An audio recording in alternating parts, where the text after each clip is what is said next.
各位朋友、弟兄姊妹平安。今日同大家分享嘅講題咧係末世預言、末世嘅徵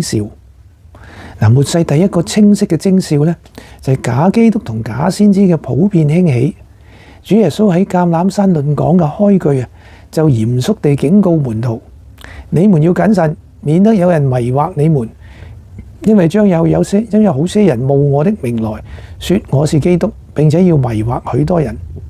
我哋見到咧現時咧係好多假教師嘅興起，呢啲假教師嘅只能成功咧，係因為佢哋嘅信息咧迎合世人嘅自然情慾同埋文化潮流。佢哋傳講平安平安，但係咧就唔講罪悔改同埋十字架。佢哋強調成功、健康同埋繁榮，但係咧就避談苦難、犧牲同埋分別為聖嘅生活。更危險嘅事情咧就係佢哋往往披着基督教嘅外衣，引用聖經嘅片語，但係咧就系統性地扭曲福音嘅核心中心，福音嘅核心信仰。我哋嘅核心信仰咧就係因信稱義，唯獨基督，唯獨恩典，唯獨聖經。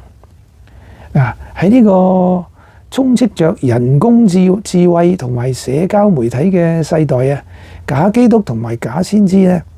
嘅迷惑咧係顯然係個危險咧係無處不在嘅。今日咧任何人都可以用呢個所謂深度偽造嘅deepfake 同埋人工式嘅人工生成式嘅人工智慧即係呢個 AI 可以精心剪輯一啲影片以及演算法定向咧推送嘅內容，偽裝成呢個屬靈嘅領袖、先知，甚至係再臨嘅基督，喺極短嘅時間咧迷惑群眾，吸引千萬追蹤者嘅。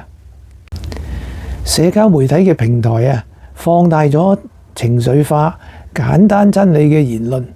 使膚淺嘅平安信息咧係迅速傳播嘅。但係關於罪悔改十字架嘅代價咧嘅嚴肅呼籲咧就完全被忽略嘅。